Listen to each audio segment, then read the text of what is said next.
Core committee के अंदर भी मैं ये बात रखूँगा, इस्तीफ़े मैं ज़बरदस्ती का कायल नहीं, और अगर होंगे भी तो वो इमरान खान साहब की अप्रूवल के साथ होंगे।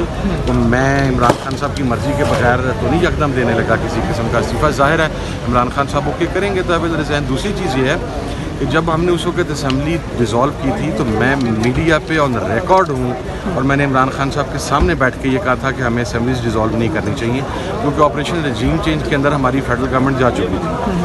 KPK में और पंजाब में हमारी हुकूमत थी। उस वक्त के ज़मीनी मारूजी हालात डिफरेंट थे। इमरान खान साहब बाहर थे, वो तहरीक को ख़ुद लीड कर रहे थे।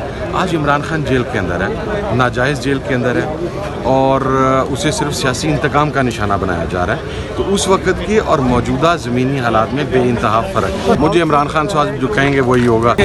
मुश्किल वक्त में वो मेरे साथ आए हैं। मैं कोई ऐसा काम नहीं करना चाहता, ना मैं करूँगा जिससे को दरमियान में डिस्ट्रस्ट आए और आपस में कोई फासले पैदा हों। मेरी खान साहब से 10 दिन पहले भी मुलाकात हुई थी, होपफुली मेरी कल या परसों दोबारा मुलाकात हो जाएगी।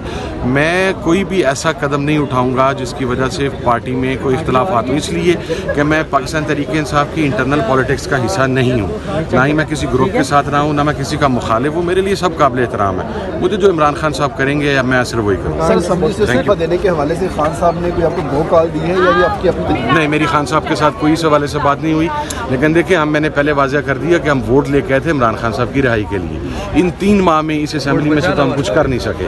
कारकुनों ने बड़ी मार खा ली है, कारकुनों ने बहुत सेक्रीफाइस कर लिया है। अब हम जरा ये ऐवान की कुर्सियों से उठें और सड़कों के ऊपर जाके खुद डंडे खाएं ना, लीडरशिप खुद डंडे खाए। मैं सबसे पहले खुद तैयार हूँ, इसीलिए मैंने सबसे पहले अपना नाम दिया।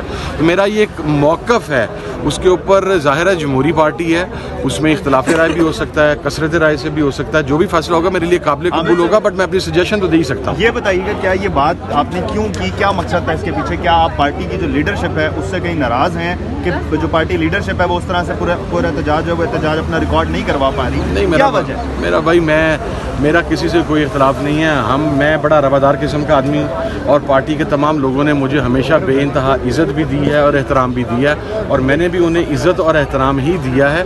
ऐसी कोई बात नहीं है कि कोई इख्तलाफ राय है। मसला सिर्फ ये है, मैं ये समझता हूँ कि मौजूदा हालात के अंदर हम अभी तक प्रैक्टिकली इमरान खान साहब की रिहाई के हवाला से किसी एक स्टेप अहेड नहीं जा सके हैं, एक कदम आगे नहीं बढ़ सके हैं। तो कितना अरसा हम यहाँ पर सिर्फ ऐवान की कार्रवाई का हिस्सा बनते रहेंगे? गवर्नमेंट इजलास चलाती रहेगी, 2/3 मेजॉरिटी ज़बरदस्ती उन्हें दे दी गई है। फॉर्म 47 के ज़रिए आई हुई ये पार्लियामेंट, हम कब तक इसका हिस्सा बनेंगे? मैं तो इस गवर्नमेंट को लेजिटिमेट नहीं मानता, तो मैं इसको लेजिटिमेट क्यों करूँ यहाँ पर बैठ कर या लंबा करूँ? ये मेरा नुक्ता नज़र है। Thank you.